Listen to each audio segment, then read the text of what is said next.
ghost. There's the Prince and the Ghost. Take me with you.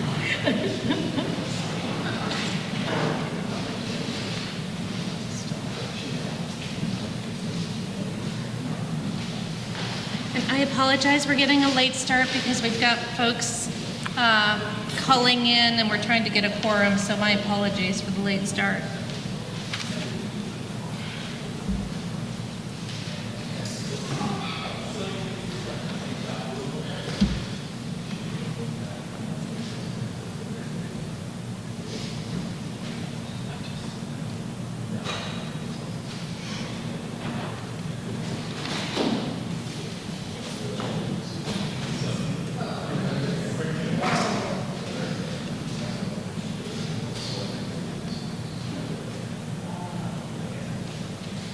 Okay, got it, thank you.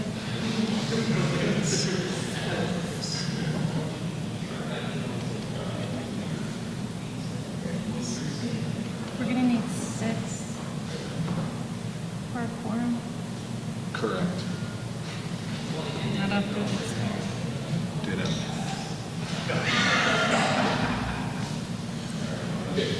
Seeing you again.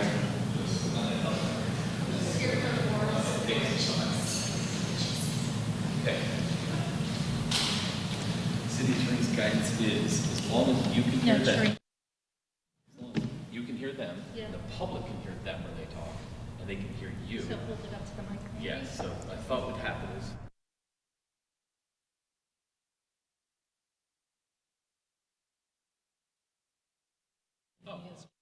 okay, great.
I can always put them on one phone, actually. Oh, that's right. Right? If it comes, I I can. have an iPhone charger upstairs and Andrew's. Might be okay if you need. I can run up and grab one. I run up and grab it now. Sure, Yeah. that'd be great. Hello? Hello? Okay. Yeah, if the microphone is on so you don't lose my word. Okay. Might not reach as far as you want. So we're going to get this meeting called to order. Apologies to everyone for the late start. We are just trying to get folks here.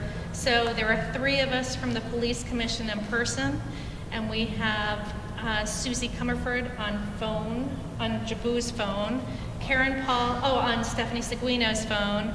We have Karen Paul, City Councilor Paul on my phone, and then we have City Councilor Stromberg on Commissioner Gamash's phone. So we have a quorum. It's an awkward quorum, but we have one, and we think we will be getting some more folks in person. But we have the quorum. So what I want to check is whether we have any modifications to the agenda for tonight.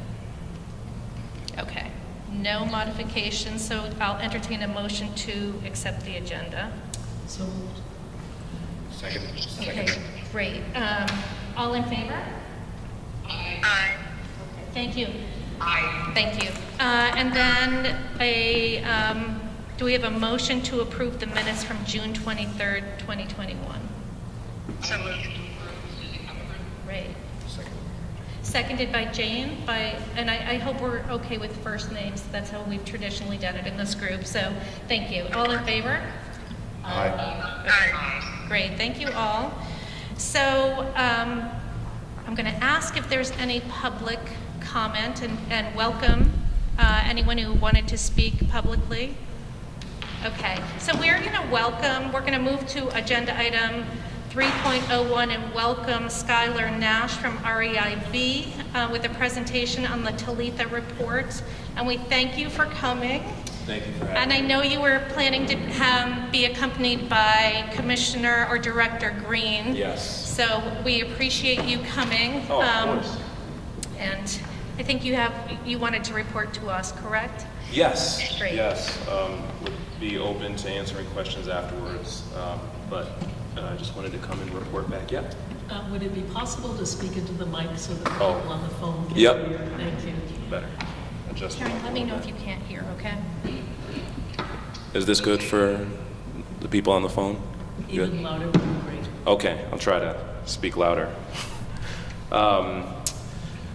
So the REIB received a final report from the Talitha Consultant Group. First, I should say I'm the Deputy Contract Manager for the Talitha contract.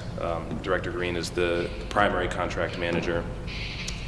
And once we reviewed the final report in comparison to the deliverables initially laid out in the response given to the Joint Committee by Talitha, we started to notice that there were things that were left out that we were expecting to have at the end of this process, and big parts of this contract that we were expecting to have. Namely,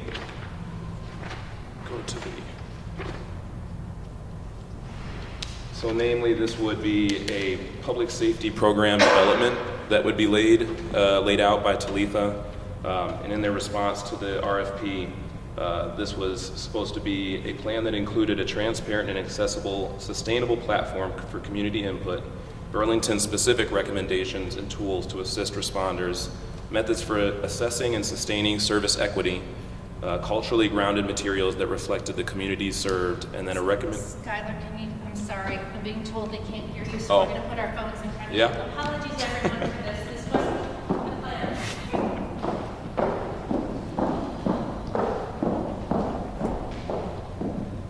Thank you. Oh, of course.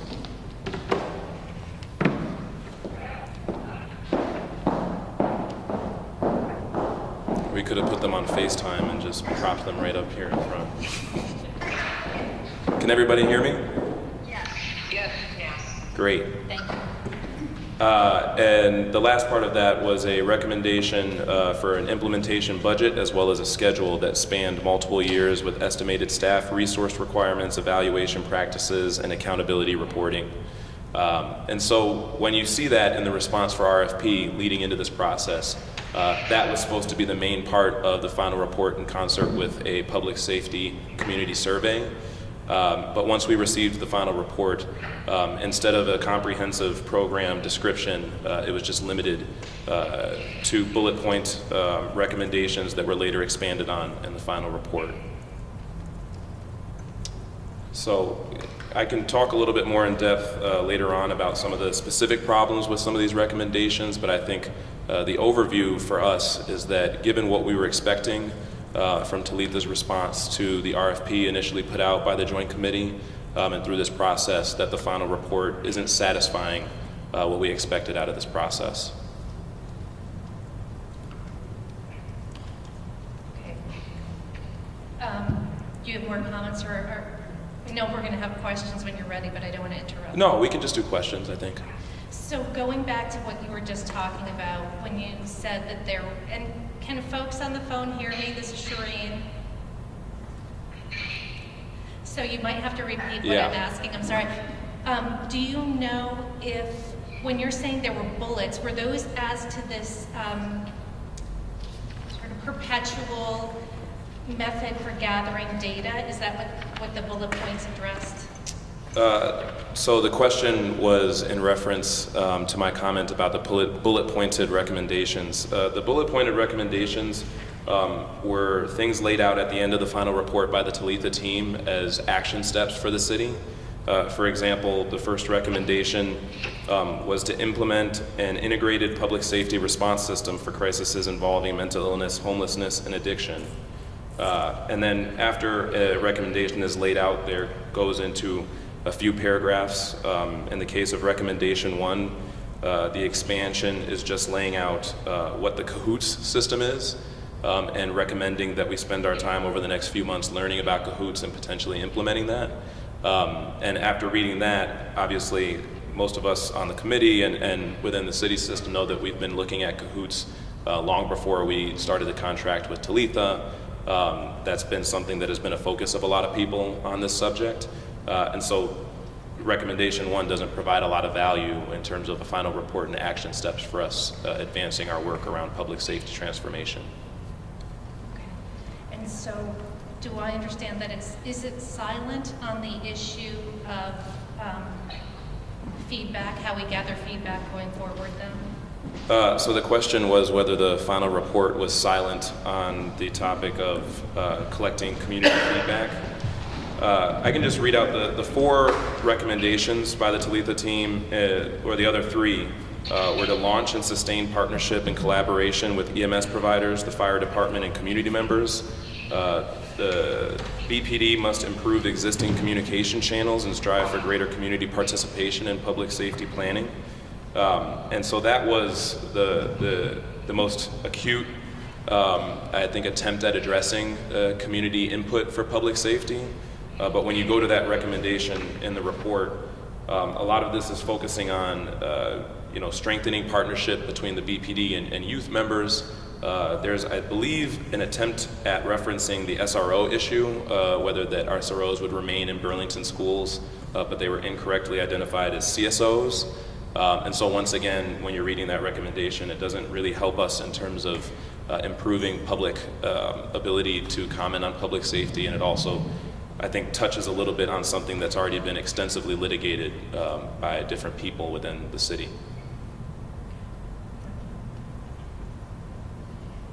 So any questions?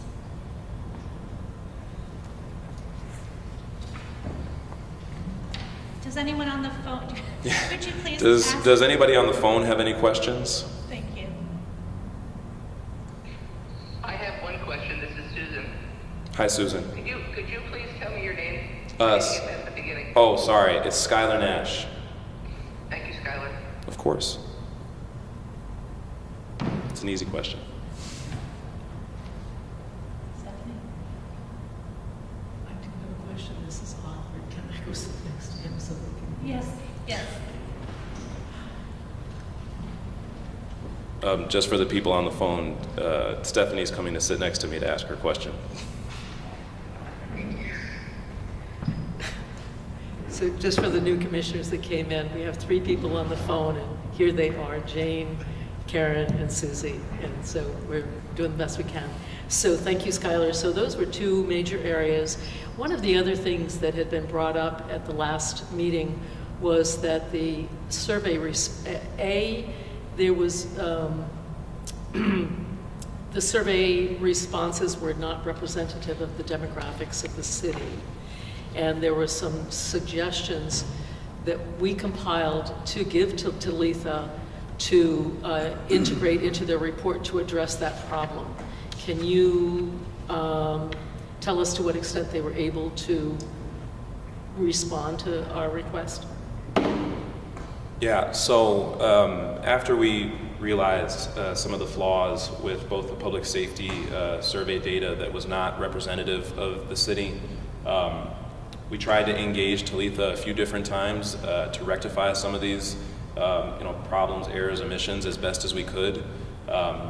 It was a very difficult process to kind of go back and forth every time we saw a new error or omission in the report as we were combing through. It was hard to get straight answers about some of the things that we were hoping to address in this final report and concerns that were laid out. So ultimately, no, I don't think that they were able to be addressed effectively.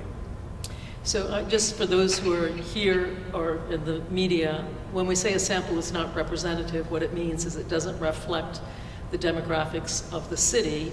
So for example, in the survey, 42% of respondents had a master's degree, but only 21% of Burlingtonians have a master's degree. So it was weighted towards certain groups and other groups were underrepresented. And so as I understand it, we asked them to send us data that was disaggregated by ability, disability, gender, race, socioeconomic status, and education. And they sent a spreadsheet of that data. The data was not put into tables, is that correct? Correct. Right, and we had some communication that your office and interns would take that data and put it into tables.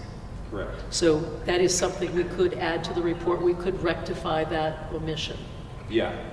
From internal analysis, if the committee wanted to go that way, that's certainly something that we could add on to the report. Because like Professor Seguino is saying, oftentimes this was just presented to us as raw data in Excel sheets that would, be incomprehensible for most people that would be trying to take in that report and figure out what was being communicated to them. Thanks. That's all my questions for. Okay. Skylar, did I interrupt you earlier? Was there more you were going to present to us? Oh, no. Okay. Yeah. All right. Do I have any other questions for Skylar? I've got a quick question. Apologize for being late. There was actually said the Sharon Busher room. So Kevin and I are down there. We're like, where's everybody? So we are going to do tables. We're going to take the raw data that we have, and then my other understanding, and I apologize if you've already addressed this, was that there were a large number of open-ended answers, and they definitely didn't seem quite prepared for that. I think that's great, because I think when people are forced to choose from, responses that are already there, even though they were gathered from the town halls, they were the most common responses from the town halls, I think it's great that people took the time to actually say, this is what I think, and handwrite that. So the plan, from what I understand, just want to verify, is that you're going to go through those and categorize them in some way so those type of responses are checked. And would there be an opportunity to just, even uncategorize, just see that data? I would be very curious and be willing to spend the time just to read all those open-ended. I'm very curious as to what people said. You're referencing the qualitative responses. Yes. Right? Yeah. So attached to the final report was pages and pages of qualitative data. That's both open-ended responses from the public safety survey, as well as responses that were from different MPA presentations, town halls, and stakeholder engagement sessions at the beginning of the process, which is helpful. Not as helpful because it wasn't categorized, but that's something that we could do on the back end if that's the way the committee wants to go.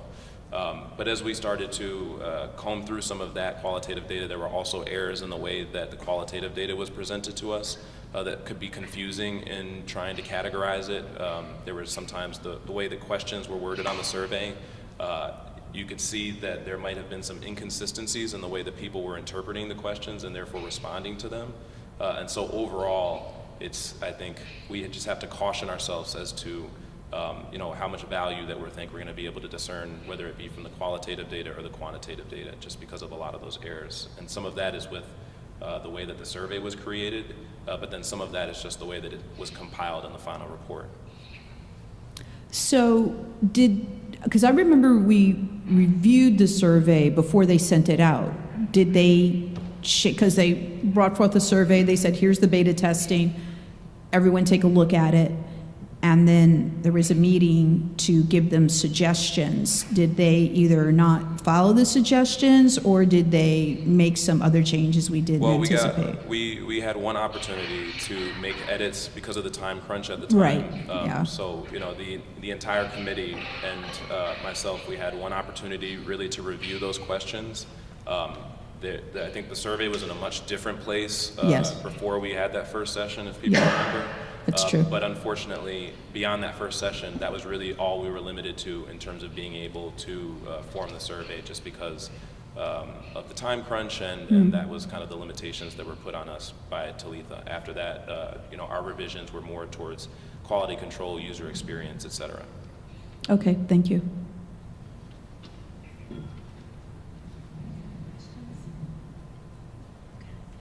And so you spoke with Stephanie about, Use the microphone.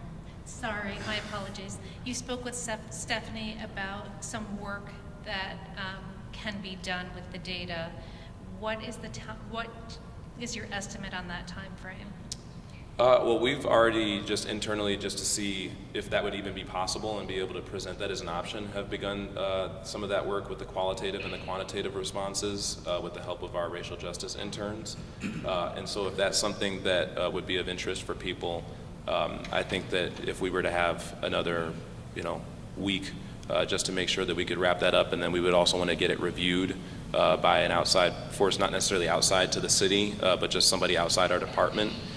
Before we presented that, that's certainly something that we could do. Okay.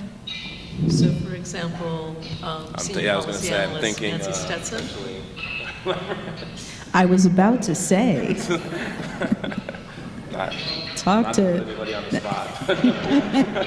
We can talk about it all. I think that would be an excellent idea, because we have the raw data, and I have no doubt that these wonderful individuals can come up with some ideas on how best to present it. Thank you. And Skylar, are you able to stick around while we discuss? Yeah. I just want to make sure, if you don't mind, I appreciate your time tonight, and It's I all just good. want to make sure that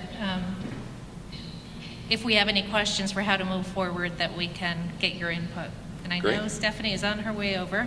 Pick up your phones.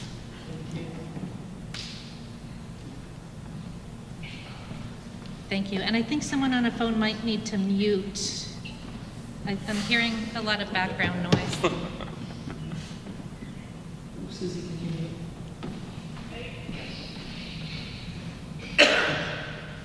Great. Thanks. So, Stephanie, I know we had talked, did you want to propose next steps, or? Sure. I mean, I think, so the question is, this is the report we got. The question is, what is our next step with regard to that? One option is that we go back to Talitha and ask them to do some additional work. My understanding is that the budget is exhausted, and I can propose another option for us, and that is that we ask Skylar and his team to look at the qualitative data, develop tables from the raw data by subgroup, gender, race, ability, and so on and so forth, and that we as a commission write an executive summary that identifies the key findings of this report. If you've seen it, it's over 200 pages. Most of that is the open-ended questions, but I think that it's to make it digestible for the public, that it would be beneficial for us to do like a 5-page executive summary that highlights what you find with the open-ended questions and with the tables. So that would be my suggestion, and I would be happy to take a stab at a draft at it that we could then share with the committee members for input. I think it would be important for everybody to read the report and make sure that I can pull out what I think are the key findings, but I think it would be great for everybody to do that, to make sure that we've covered what we think is important, identify what we think are the key points that came out of the study. So that would be my proposal. Okay, so you would need the REIB project completed to do that? I could certainly start writing something. Yes, but then I would integrate that once I got that. Okay, and one of our time elements here is the fact that CNA, this report is what is intended to go to CNA. So is the intention that we await the final, the data, the analysis, for lack of a better term, with the executive summary and send that as a packet to CNA. Has CNA received all the documentation they requested at this time? Because I know there was a delay with some of it. It's my understanding that they have received all the documentation and that they're in the midst right now of doing their analysis. Okay, great. So they now have received everything from BPD. So we would want to get them this report sooner rather than later. But they definitely need it in a digestible form as well. I think between the department and our data gurus, I think you could put together something. I'm real curious about all that qualitative. I know it sounds crazy, but I want to read it all. And I think it would actually be interesting to some people, because a lot of people who didn't attend the town halls, and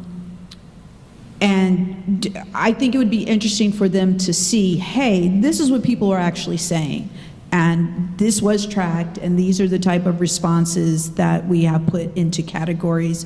But if you want to see what was actually discussed because you weren't there, couldn't attend, want some transparency into the process, that it's available. If they choose not to read it, they choose not to read it. But I think that would be great to have that somewhere in addition to the executive summary. I should just add that the qualitative data, while it is expansive, it's not what I would characterize as complete in terms of just, I don't think that it's a completely accurate portrayal of all the responses of every single public meeting that we had during the Talitha process. There are missing pieces, and we've discovered more of them as the racial justice interns have continued to comb through some of those qualitative responses. So that doesn't mean that it wouldn't be a good exercise to read them, but it's just that you'll probably find that there's not every single thing that was discussed in all of those public meetings is not contained in the qualitative data. Okay, so I'm just going to repeat back what was stated for those on the phone, if you don't mind, and correct me if anything's lost in translation. So Milo had asked about the qualitative data, and it was explained by Skylar that what they've discovered as they continue on with the racial justice interns who are working on this, Skylar's team, that they're finding that it's not all of the responses and comments that were made in, whether it's NPA or the town halls. The town hall, yeah. So it's incomplete data, the qualitative. Did I get that right? Yeah. Okay. Any other questions, Milo? Well, I guess I have a concern because they were tracking that data like as people were talking on those town halls. So I guess I would say to them, all right, we at least need that data because they were paid for that data. Yeah. What was the specific meeting that we were missing as we were going? There was one of the MPAs, I think. It's not a bad idea. Yeah. Skylar, do you mind Oh, with sitting us? over there? Yeah, sure. I think it makes sense. We're bringing Skylar up to the table so everybody can hear.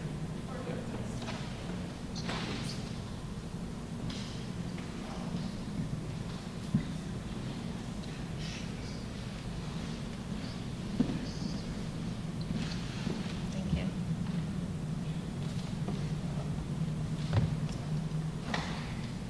So if I may, could I ask a question? Yeah, just 1 second here. Did you Sure. get an answer to your question? No, so you had to ask them a question, and so There was not every single public meeting that we had, the responses were recorded.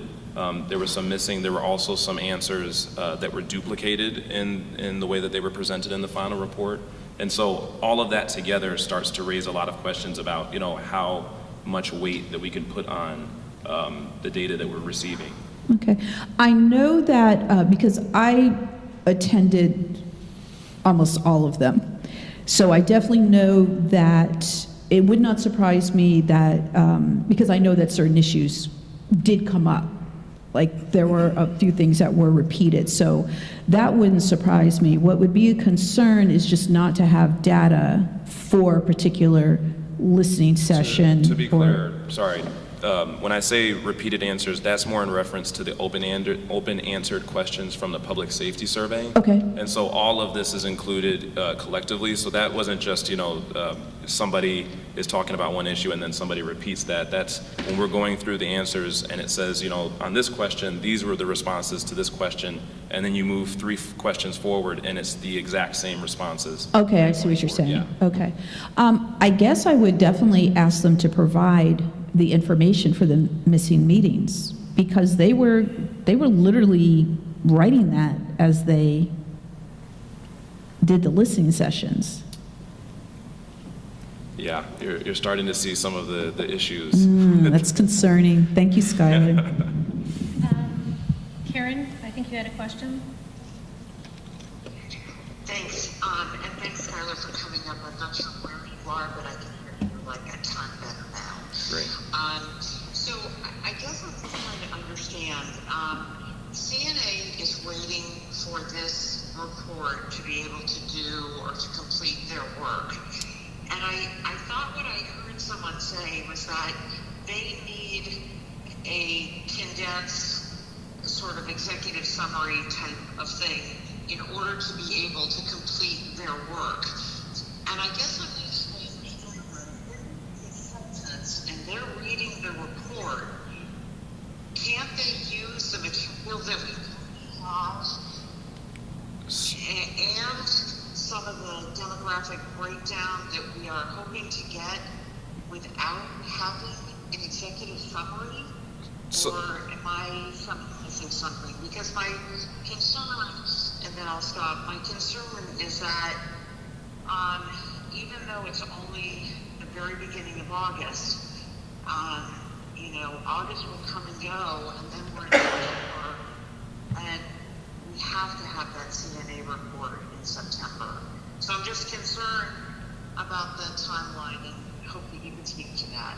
Yeah, so I just want to clarify, CNA is not waiting for the Talitha report and findings. They're in the midst of putting together their report right now and doing their analysis. I think that, these processes were kind of drawn up before I got here, but I think that the original idea was that with the timeline as it was originally laid out, that Talitha would wrap up their process and that would be able to supplement the work that CNA is doing, but CNA's work will be complete with or without feedback from Talitha. They have all of the documents and data that they need to analyze, as well as qualitative data of their own that they received from stakeholder interviews as a part of their process. So I think that CNA would look through, and they've been paying attention to the Talitha process as it's unfolded. The 2 groups have met to exchange information about their work and processes in the past, and we'll certainly give them all the documents and information that we have, but they're not waiting on the Talitha process to end to complete their work. Okay, all right, thank you. Thanks for clarifying that. Yeah, of course. I'll go back on. I think also But, we could complete this process within a week. If Yeah. Skylar's team can get this to us, I can turn it around Yeah. within a day or 2. And what I might suggest is that once that is done, then we have a Zoom meeting rather than an in-person meeting, to make it easier for everybody to review the executive summary and approve it, so that literally probably by next Friday, this could be done. Yeah. That would be my thinking about timing. I just wanted to do a quick reminder for the public. We have been referring to CNA. Just for anyone in the public that is not aware, CNA is the consultant that has the contract to do a review of the Burlington Police Department. So apologize for referencing that and people possibly not realizing what that was. But CNA is the consultant that was hired for the review of BPD. Thank you. And to clarify, it's an acronym CNA. Okay, thank you. So CNA does not yet have the report in its current state, correct? Correct. Okay, all right. Any other questions from folks on the phone or in person? Yes, I have one. Go ahead, Susie. Yep. Does CNA actually data they requested from all sources. 1 second, did you pick that question up? Did you get it? I'll repeat it. So Susie's question was, does CNA have all of the data that it has requested from all sources? I believe so, yes. Thank you. One comment also. At some juncture, we should have an after-action review of the RFP process and working with this consultant, just so we can learn going forward how to better support the process, so we get what we paid for and what we needed. So just to repeat for the camera, Susie said that after we complete this, that we should have an after review of the RFP process so that we can learn from this in terms of getting what we have asked for in contracts. That sounds like a great suggestion. Yeah, it is a good suggestion. Okay. So while we have Skylar up here, any other questions or discussion, and any discussion about Stephanie's proposal, which is kind of you to offer to prepare an executive summary? Stephanie, I'd be happy to look at it and edit for you. That would be awesome. So Susie offered to edit and review it, and I'm hopeful that Kevin will continue to catch my typos, and that everybody, kind of review it and do a quick turnaround if you can, and I think we can get this out by next Friday. Yeah. Okay, Thank you. great. If there is nothing further, I think that is it for unless anyone else has anything on, the only agenda item for this evening was the presentation and our discussion of next steps. So unless there's any more discussion, I can entertain a motion to adjourn, and thank Skylar and his team for their time. Could I just I don't know if anybody else would like to do this, but I did read the report, and I just wanted it would be great to have a little bit of a discussion about what some of the highlights were. For me, what stood out was the overwhelming number of people who focused on the issue of public safety being related to investments in homelessness, youth, affordable childcare, education, and employment. And I think it represents the shift we've seen in the discussion about how we define public safety, which is that it is about people who are deprived or have trauma having their needs met as a way to address public safety. So I think that what we learned in this survey is quite consistent with a lot of the conversations that we've had over the last year. There were some other things as well, but that was something that really stood out to me. It seems like an emerging theme, both locally as well as with the consultants' work. I would add to that this is a nationwide issue, in that social services have been trimmed year after year after year, and currently agencies that are providing those services are totally strapped. And I do make a direct connection between the lack of social community services directly to some of the mental health issues we're seeing. Thanks, Susie. Yeah, Thanks, Susan. I agree with that as well. And that's why the two additional positions, CSLs, and going to be really, really important. As Lacey mentioned in the previous meeting, she can just fill them up right now with, give them a full schedule right now after their training. So it would be really important. And if the Burlington's version of Cahoots gets off the ground, that's going to be really important for our community. Great. Anything else? Okay, thank you all for your time. And do I have a motion to adjourn? Before we do that, could I just kind of clarify next steps? So I'm going to commit it, depending on Skylar, of getting an executive summary to you all within 1 day of him submitting that information to me. And then, I don't know if it makes sense to do now, but I think that scheduling a Zoom meeting for the joint committee to approve or make recommendations for changes to the executive committee no later than next Friday, So just to lay out the process so we're clear of the timeline and can get this done Yeah, expeditiously. the only concern is I actually don't know if we can have exclusively Zoom meetings. I don't know about that. Maybe one of the city councilors knows, but my understanding was, go ahead. We can't. Right. We can't. I would say that it could be a hybrid meeting, right? And then some of us who can come, but Right. others who may be not able to could participate. Would that be possible, Karen? As long as it's noticed that way. Yeah, if it's noticed, like tonight, if we had known that folks could make it, we could have noticed it as hybrid.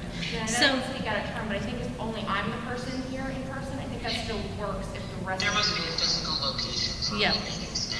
so can we float the idea of, how does Thursday work for those on the phone and in person? Thursday, next Thursday? Yes, a week from Thursday. Let me find the date for you. That's going to be the 12th. Yeah, I can't do the 12th. I'm happy to provide feedback, written feedback prior, but I would not be able to attend a meeting on the 12th. Time is, I think we can be flexible because you work, correct? Like, anytime before 5:30 is okay. Pardon me? Before 5:30. Oh, to start or to, you, Or be sorry, yeah. be done by 5:30? So could folks do 4:30 to 5:30 on the 12th? Does that make a difference for you, Mila? I can't commit on the Okay. 12th. Yeah, I have a prior fine. engagement. That would just be cutting it too close. So, the folks on the phone, can you do the Thursday, the 12th, from 4:30 to 5:30? I think so. I'm just checking right now. Okay, we just know it can be 20 emails back and forth if we don't do this in person. Absolutely. That's totally understandable. You said the 12th, right? Yes, so Thursday, the 12th at 4:30. I think that's fine. Yeah, sure. I Okay. think I can do that. Okay, so we'll get that noticed as a hybrid meeting. We'll try to find a physical space, whether it's here will depend on what is available at Contois. So thank you all. Anything else before we adjourn? Okay. Do we have a motion to adjourn? Motion by Jane Stromborg. Did I get that right, Jane? Was it you? Correct. Okay, and do we have a second? Seconded. Okay, all in favor? Aye. Anyone opposed? Okay, thank you all for your time tonight, and thanks for your patience with the technology. I appreciate it. Thanks, everybody. Yep, bye.